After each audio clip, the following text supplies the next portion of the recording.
दोस्तों, अगर मैं मार्स के तीसरे नक्षत्र की बात करूं, दैट इज़ कॉल्ड धनिष्ठा नक्षत्र। तो देखिए, इससे पहले मैं आपको बता चुका हूं मार्स से रिलेटेड मृगशिरा नक्षत्र के बारे में, चित्रा नक्षत्र के बारे में, और अब हम बात करेंगे थर्ड नक्षत्र which is ruled by planet Mars is called Dhanishtha. तो देखिए, इसका जो सिंबल डिनोट करता है ड्रम्स एंड फ्लूट, तो कहीं ना कहीं म्यूज़िक इंस्ट्रूमेंट हो गए,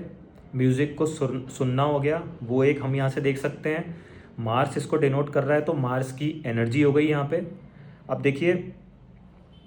जो एनर्जीज और इसको कर रही हैं, जिस साइन में ये फॉल करता है आप देख लीजिए, केप्रिकॉन एंड एक्वेरियस। तो कहीं ना कहीं शनि के जो ट्रेड्स यहाँ पे हम देख सकते हैं वो इस तरह से आएंगे कि एकाग्रता हो गई मार्स की, डिसिप्लिन हो गया, और कहीं ना कहीं आप देखें कि डिसिप्लिन के साथ साथ थोड़ा सा स्टबर्न नेचर हो सकता है, वर्कोहॉलिक हो सकता है, very professional practical career oriented people हो सकते हैं, क्योंकि ये सब ट्रेड्स भी यहाँ पे जो भी ग्रह प्रोमिनेंट ग्रह आपका अगर यहाँ पे फॉल कर रहा है तो ये सब चीज़ें देखी जा सकती हैं। अब मान लीजिए आपका शुक्र या 7th हाउस इसके अंदर फॉल कर रहा है, तो धनिष्ठा का अगर मैं बात करूँ तो अष्ट दिक्पाला से इसको देखा गया है। तो चांसेस ये हो सकते हैं कि अष्टवसु जो हमारी एनर्जी से देखा गया है, और धन अर्जित करने का एक जो टेंडेंसी किसी में हो सकती है, या जो होते हैं ना वेरी वेल्दी पीपल, वो यहाँ से देखा जा सकता है। या अगर मैं शुक्र की और 7th हाउस की बात करूँ, अगर उसका लॉर्ड आपका धनिष्ठा नक्षत्र में बैठा है, दैट मीन्स कि very rich people, high status people, और वेरी वेल्दी पीपल। और कहीं ना कहीं एक होता है ना कि अष्ट दिक्पालास वाली अष्ट वसु की अगर मैं बात करूं तो उतनी एक ऊर्जा शक्ति रखना, उतना धन अर्जित करना, या वो आप में एक क्षमता हो सकती है उस तरह के काम को अचीव करके, जो मैं आगे आपको बताऊंगा कि आप धन अर्जित कर सकते हैं अपनी लाइफ में। अब इसको आप अपने लगन से भी देख सकते हैं। यदि आपका लगन लॉर्ड या जन्म नक्षत्र धनिष्ठा नक्षत्र में गया हो, या आपका 10th हाउस का गया हो, तो आपके करियर से संबंधित आप लोग देख सकते हैं किस तरह की फील्ड में होंगे, क्या आप लोग काम कर सकते हैं। और कहीं ना कहीं 5th हाउस से संबंध हो रहा है, तो लव रिलेशनशिप हो गया, आपकी बुद्धि किस तरह से परफॉर्म करेगी, किस तरह की आप पढ़ाई कर सकते हैं, वो यहाँ से देख सकते हैं। एक जो सबसे मेजर एक कीवर्ड मैं आपको बोलूँगा कि मार्स की जो एनर्जी यहाँ पे आती है, तो कहीं ना कहीं एक इनमें इस तरह के लोगों में फाइटिंग स्पिरिट देखी गई है अपने काम के प्रति। किस तरह से एक होता है ना, किसी भी सिचुएशन में विद ईज अपनी मेहनत से, अपने दिमाग से, और एक फाइटिंग स्पिरिट की बात कर लो या रेजिलियंस बोल लो, उससे किस तरह से ये लोग ओवरकम करके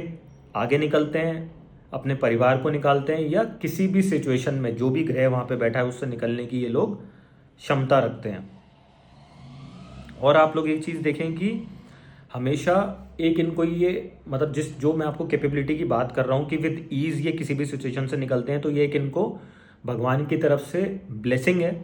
तो उसको अगर ये प्रॉपर वे में इस प्लैनेट, जो भी प्लैनेट यहाँ पे बैठा है उसके सिंक में जिएंगे, तो इसके बेटर आउटकम्स वो लोग अपनी लाइफ में अचीव कर सकते हैं। और हमेशा जो भी लोगों से ये लोग मिलते हैं, एक प्रैक्टिकल बढ़िया अप्रोच के साथ में मिलते हैं, इंटेलेक्चुअल कॉन्टैक्ट्स होते हैं इनके। जो भी दोस्त बनेंगे वो हमेशा इनके लिए रेडी रहने वाले लोग हो गए, हमेशा इनका साथ देने वाले हो गए, और सेम रेसिप्रोकेट ये लोग भी करते हैं। और हमेशा एक लर्निंग जो सिस्टम है इनका towards gaining any kind of knowledge, जिस भी फील्ड से जो भी ग्रह आपका यहाँ पे आ रहा है। अगर शनि से संबंधित बात हो तो अपने काम से संबंधित करें, मंगल होगा तो ऊर्जा शक्ति हो गई, फिटनेस हो गई, कला का क्षेत्र हो गया, या शुक्र की मैं बात करूँ तो कला से संबंधित हो गया, कुछ ना कुछ इंस्ट्रूमेंट बजाना सीखना हो गया, तो वो भी हम यहाँ से देख सकते हैं। अब शनि के जो ट्रेड्स आएंगे तो क्या होगा, शुक्र पे इम्पैक्ट, थोड़ा सा कोल्ड बिहेवियर भी हो सकता है इनका अपने पार्टनर या स्पाउस के प्रति। तो इतने रोमांटिक नहीं होते ये लोग। हालांकि कई बार ऐसा देखा गया है कि रोमांटिक नहीं होना एक अलग चीज़ है, लेकिन इम्पल्सिवली किसी भी रिलेशनशिप में जाने के जो मार्स की एनर्जी है वो ट्रेड्स यहाँ पे होने के चांसेस हो सकते हैं। लेकिन फिर भी मैं कहूँगा थोड़ा सा एक होता है ना कि एक बैरियर टाइप का एक अपना इकोसिस्टम एनवलप बना के रखते हैं ये लोग, ये इनकी टेंडेंसी होती है। और ये तो बात हो गई उनके बेसिक कैरेक्टरिस्टिक्स की। लेकिन अगर मैं बात करूँ धन अर्जन की या करियर से संबंधित या जॉब में प्रोफेशन में जो ये होंगे,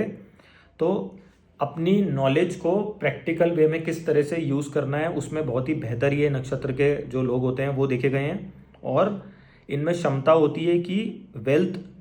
जनरेटिंग, क्योंकि ये काफ़ी ज़्यादा वेल्थ जनरेटिंग नक्षत्र है। तो अगर ये सही डायरेक्शन में अपनी मेहनत कर रहे हैं तो इनमें कैपेबिलिटी है, जो मैंने कुदरती भी बोला कि वो धन अर्जन करने में सक्षम रहते हैं। अब देखें कि जो बेसिक इनकी है कि ये लिसनिंग एक बहुत अच्छी क्वालिटी है इनकी, और जो धन अर्जित करने की क्वालिटी है वो भी बहुत अच्छी देखी गई है यहाँ से। अब अगर मैं बात करूँ कुछ एक और किस तरह का ये काम कर सकते हैं, क्या कर सकते हैं, तो आपको एक तो वेल्थ जनरेटेड कुछ भी काम हो गया जिसमें जैसे आप माने कि कला से संबंधित जो काम हो गए वो देखे जा सकते हैं, उधर से वेल्थ ही जनरेट कर सकते हैं। अपने हार्ड वर्क से, रेजिलियंस से, जो मार्स से संबंधित मैंने आपको एक्टिविटीज़ बताई, अगर उस तरह के काम होंगे वहाँ से ये धन अर्जित कर सकते हैं। और साइंस फील्ड में बहुत अच्छा ये लोग अपना एक मुकाम बना सकते हैं। हिस्टोरियंस हो गए, पीए हो गए, लॉयर्स हो गए, और कुछ ना कुछ भी सीक्रेटिव चीज़ों को दबा के रखने वाले जो लोग होते हैं कि आप किसी से कंसल्टेंट्स होते हैं जहाँ पे आप जाके अपनी बात को डिस्कस कर सकते हैं। तो उस तरह के प्रोफेशन में भी इनको देखा गया है कि ये बातों को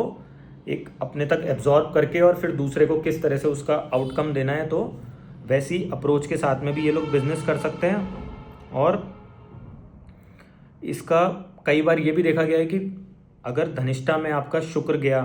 या 5th हाउस में मान लो आपका मंगल बैठा है, वो धनिष्ठा में गया है, तो इम्पल्सिवली आपकी टेंडेंसी हो सकती है रिलेशनशिप में आने की। लेकिन अगर मैं मैच्योर होने की बात करूँ, वो रिलेशनशिप अगर शुक्र भी है तो डिले इन मैरिज कहीं ना कहीं ये दिखाता है, और कहीं ना कहीं आपकी मैरिज में ट्रबल भी हो सकती है अगर ये साइन आपका एफ्लिक्शन में है। तो अकॉर्डिंगली आप लोग इस चीज़ को समझने की कोशिश करें, और हमेशा बड़ा सोचना, अबंडेंस की ओर फोकस करना, बड़ी वेल्थ, बड़ी गाड़ी, बड़ी ज़मीन, कहीं ना कहीं जिस भी काम को करेंगे उसको बड़े लेवल पे करने की कोशिश करेंगे। बड़े लेवल के स्टार्टअप्स ये लोग बना सकते हैं। अगर म्यूज़िक से संबंधित कुछ कर रहे हैं उसमें बड़ा कर सकते हैं, सुनने से संबंधित कुछ कर रहे हैं तो बहुत बढ़िया कर सकते हैं, और बहुत अच्छे डांसर्स भी हो सकते हैं, क्योंकि ये बीट को अच्छे से फॉलो करने में इनमें एक क्षमता होती है इनके बॉडी में, और इनका माइंड का जो कनेक्शन होता है बॉडी के साथ, जो एक होता है ना रिदम, चीज़ों को, जो किसी भी चीज़ के रिदम को या पैटर्न को या बीट पैटर्न को या ग्राफ्स को, अप्स एंड डाउन्स को समझने में बहुत ज़्यादा इनमें एक बढ़िया कैपेबिलिटी होती है, और उस क्षमता को ये लोग बेटर वे में यूज़ भी करते हैं। तो बहुत अच्छी ये लोग वेल्थ अक्यूमुलेट कर सकते हैं अपने लाइफ स्पैन में। और थ्योरेटिकली, प्रैक्टिकली अगर कुछ पढ़ा है, इन्होंने स्टडीज़ करी हैं, तो उसको एग्जीक्यूशन में कैसे लाना है, उस चीज़ में प्रैक्टिकल भी बहुत होते हैं ये लोग, प्रैक्टिकली कैसे लाना है उसको, और अपने हार्ड वर्क और करियर ओरिएंटेड जो इनकी अप्रोच होती है उसको प्रॉपर वे में ये यूज़ करते हैं, और एक बेटर इंसान भी बनते हैं। और वेल्थ अक्यूमुलेटिंग का नक्षत्र है तो वेल्थ भी इनको ऊपर वाले की तरफ से और अपनी मेहनत के कारण काफ़ी मिलती है।